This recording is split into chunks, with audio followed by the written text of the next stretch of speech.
How to change background color on Instagram story when sharing reel on iOS or Android. Let's get started. Launch your Instagram. Here we go. Make sure you have already logged into your account. You will land to the home page. Now at the bottom you're gonna find different icons. Click on this reel icon. Once you land to the reel section, select the reel that you want to show in your story. Just go ahead and click on the share icon. Click on the option of add to story.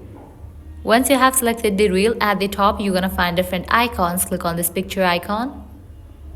Now scroll down. Over here you will find this picture. Just click on it.